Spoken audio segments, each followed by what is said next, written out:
네, 우리 오늘 읽은 말씀은 대제국 페르시아의 새로운 왕후 선발 대회에서 에스더가 드디어 왕으로 선택되는 과정을 담고 있습니다.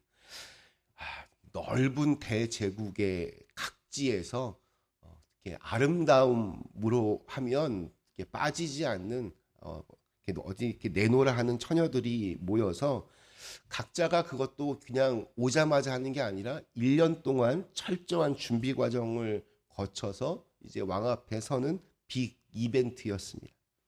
하지만 이 선발 행사는 좀 이렇게 잔인하다 싶을 만큼 굉장히 또 냉정하고 요즘 같은 세상에서는 꿈도 꿀 수 없는 그런 일이었습니다.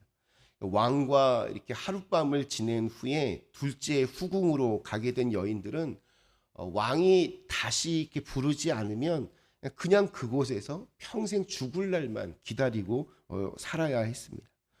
그러니까 그 하룻밤 동안 왕의 어떤 환심을 사지 못하면 자기가 아무리 아름답더라도 뭐 굉장한 다른 재능과 특별한 재능이 있더라도 이 세상에서 자기의 존재라는 것이 완전히 이렇게 무가치해지는 그러한 행사였습니다.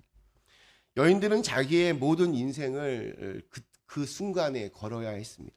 자기가 살던 고향, 가족의 기대와 어떤 그 부담감을 가지고 그곳에 왔을 수도 있습니다. 이러한 치열함 속에서 어떤 평정심을 유지하는 것, 여유로움을 갖는 것은 이게 참 쉽지가 않습니다. 그리고 그 경쟁 구도 속에서 다른 이 경쟁자들에게 사랑받는 것 역시 이게 쉬운 일이 아닙니다. 그러나 에스더는 모든 보는 자에게 사랑을 받았다라고 성경은 말하고 있습니다. 우리 15절 말씀이 이렇게 증언합니다. 모르드게의 삼촌 아비하일의 딸 곧 모르드게가 자기의 딸같이 양육하는 에스더가 차례대로 왕에게 나아갈 때 궁녀를 주관하는 넷이 헤게가 정한 것 외에는 다른 것을 구하지 아니하였으나 모든 보는 자에게 사랑을 받더라. 우리가 어떤 사람이 참 사랑스럽다, 참 사랑스럽다라는 말을 할 때 이건 단순히 이렇게 외모가 예쁜 것으로는 이게 뭔가 충족되지 않습니다. 게다가 경쟁 속에서 예쁘기만 하면 시기와 질투의 대상이 될 뿐 사랑의 대상이 되는 것은 이게 참 쉬운 일이 아닙니다. 게다가 에스더는 지금 다른 경쟁자들과 함께 한 명, 새로운 왕후 자리는 딱 한 명인데 그 자리를 놓고 경쟁을 하고 있는 상태입니다. 그러나 에스더는 모든 보는 자에게 사랑받았다. 이는 에스더가 이게 외모만 아름다웠을 뿐만이 아니라 그녀의 그 삶 속에서 행동에서 드러나는 내면도 굉장히 매력적이었다는 것을 우리에게 보여줍니다. 예전에 뭐 TV에서 뭐 이렇게 아이돌 가수 혹은 뭐 이렇게 뭐 슈퍼스타 K 뭐 이런 거 서바이벌 프로그램들 참 많이 유행했습니다. 그때도 보면 물론 외모도 아주 출중하고 또 실력도 굉장히 필요한 일이지만 서바이벌 프로그램의 특성상 이 경쟁 속에서 나중에 보면 같이 이렇게 연습을 하고 같이 며칠 동안 생활하는 모습도 함께 같이 그려집니다. 그때 그 사람이 어떤 사람인지가 나타나는데 이것이 굉장히 결정적인 역할을 합니다. 어떤 참가자가 처음에는 아주 외모로 아주 큰 주목을 받다가 다른 참가자들과 이렇게 잘 어울리지 못하고 또 굉장히 자기만 생각하는 이기적인 모습을 보이면 영락없이 얼마 못 가서 탈락을 하게 됩니다. 끝까지 상위권에 남는 참가자들은 어떤 외형적인 것들뿐만이 아니라 그 내면도 어떤 아주 큰 매력이 있기 때문에 살아남을 수 있는 겁니다. 저는 우리 그린빌 가족들 모두가 함께 이런 외모적인 이런 것들도 참 중요하겠지만 내면에서 자연스럽게 이렇게 나오는 그런 매력 있는 그런 분들이 되셨으면 좋겠습니다.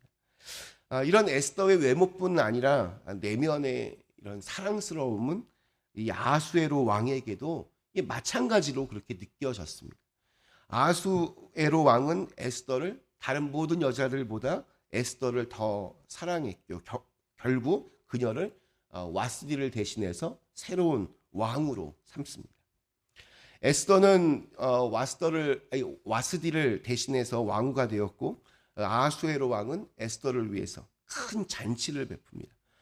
이는 에스더의 명예를 높이고 새 왕후가 되었음을 아주 공식적으로 선포하는 시간이었습니다. 큰 잔치와 새 왕후를 축하하는 자리에 걸맞게 세금을 면제하고 큰 상이 베풀어졌습니다. 여기까지 사실은 이야기가 딱 끝나면 우리 뭐 동화책에서 많이 나오는 신데렐라 이야기 같은 그런 식으로 깔끔하게 끝날 수 있습니다. 그러나 성경은 이제부터 하나님께서 얼마나 더 본격적으로 일하시는가를 이렇게 보여줍니다. 우리가 잠시 잊고 있는 것이 있었습니다. 바로 에스더가 유대인이라는 사실입니다.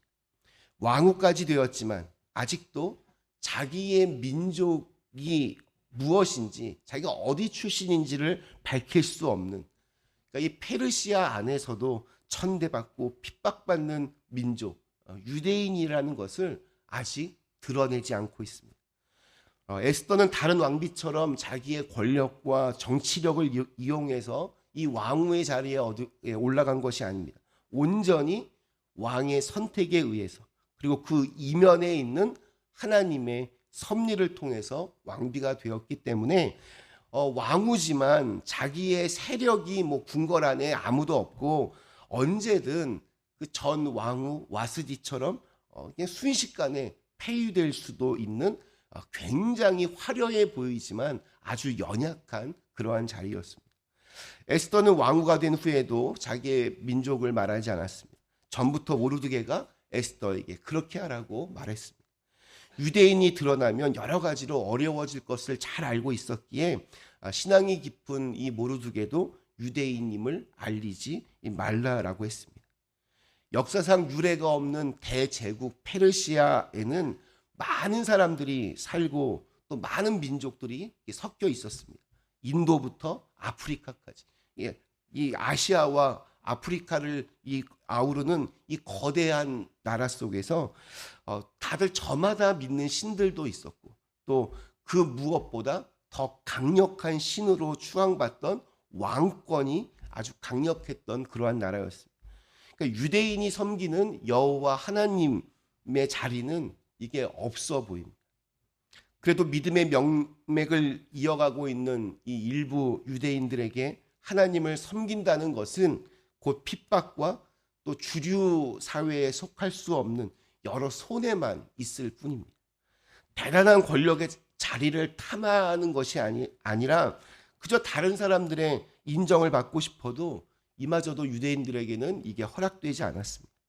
하나님을 믿는다는 것, 내가 유대인이라는 것을 드러내며 산다는 것은 당시에 그 정도로 아주 힘든 일이었습니다. 그러나 지난 시간에도 제가 계속 이제 드렸지만 에스더를 읽어갈 때 가장 큰 중요한 핵심은 그 말씀 속에서 숨어 계신 하나님을 찾아내는 믿음의 눈입니다. 에스더서에는 하나님의 이름이 한 번도 등장하지 않습니다. 언급이 아예 없습니다. 하지만 우리가 에스더서를 쭉 읽고 있노라면 하나님의 그 손길과 섭리와 움직임이 강력하게 느껴집니다. 한 번도 그분의 이름이 나오지 않았는데도 하나님의 은혜와 섭리가 아주 충만하게 보입니다. 에스더가 왕으로 최종 이제 선발되었을 때도 또 오늘 이제 부록처럼 마지막에 나오는 새로운 작은 사건 하나도 그렇습니다. 우리 마지막 21절에서 23절에 보면 아주 짤막한 사건 하나가 나옵니다. 모르드게가 대궐문을 지키는 그런 하위 관료였습니다. 이 역할을 수행하는 중에 전혀 생각지도 않았던 일을 알게 됩니다. 왕의 내시였던 아주 최측근이었던 빅단과 데레스 두 사람이 아하수에로 왕을 암살하려고 하는 그런 음모를 알게 된 겁니다. 마침 모르드게가 그곳에 있었기 때문에 알게 된 음모였습니다. 그리고 모르드게는 에스더를 통해 이를 알리게 됩니다. 이것은 사실이었기 때문에 조사를 하니까 증거가 나왔습니다. 결국 이 음모는 왕을 암살하려고 했던 두 사람이 나무에 달리고 이제 끝이 납니다. 그리고 기록까지 되었습니다. 자, 그런데 정작 왕의 목숨을 구한 모르드게는 어떠한 상도 주어지지 않았습니다. 다른 것도 아니고 왕의 암살 음모였고, 이것이 왕후의 입을 통해 전해졌는데도 그 두 사람만, 그 주모자 두 사람만 나무에 달리고 끝났다는 것은 사실 상식적으로 잘 이해가 되지 않습니다. 굉장한 어마어마한 상을 받아야 하는 것이 마땅한데 이상하리만큼 너무나 그냥 아무 일 없다는 듯이 조용히 지나갑니다. 하지만 이렇게 기록만 되었던 이유 때문에 뒤에 가면 이것이 아주 큰 부메랑이 되어 돌아옵니다. 지금 당장 상을 받지 못한 것이 오히려 아주 큰 전화위복이 된 것입니다. 이 또한 하나님의 놀라운 타이밍에 무릎을 칠 수밖에 없습니다. 잊을 뻔한 이 모르드게의 이때의 그 공로를 통해서 훗날 하나님께서는 유대인들 전체를 살리십니다. 이것은 뭐 또 뒤에 가서 더 자세하게 살펴볼 말씀이기에 오늘은 여기까지만 하겠습니다. 중요한 것은 이처럼 하나님께서는 우리가 상상을 할 수 없는 방법을 통해서 우리에게 역사하십니다. 지금 내가 어떤 불의의 가운데 있는 것 같고 좀 너무 억울한 마음이 들기도 하고 또 너무 이게 그냥 조용히 그냥 아무 이렇게 하나님의 은혜를 경험하지 못하는 것 같은 그러한 시간들을 살아가는 느낌이 들 때가 있습니다. 그래도 실망하지 말아야 합니다. 하나님은 결코 우리를 잊지 않으십니다. 우리가 이해할 수 없는 부분까지도 하나님의 섭리하심 속에서 하나님의 때에 하나님의 방법으로 그렇게 이루어 주심을 믿기 때문입니다. 우리 로마서 11장 33절의 말씀을 오늘 하루 우리에게 주시는 하나님의 말씀으로 한번 읽고 마음에 새기고 또 그 은혜 가운데 있기를 간절히 기원합니다. 깊도다 하나님의 지혜와 지식의 풍성함이요 그의 판단은 헤아리지 못할 것이며 그의 길은 찾지 못할 것이로다. 아멘. 우리 잠시 함께 기도하시겠습니다.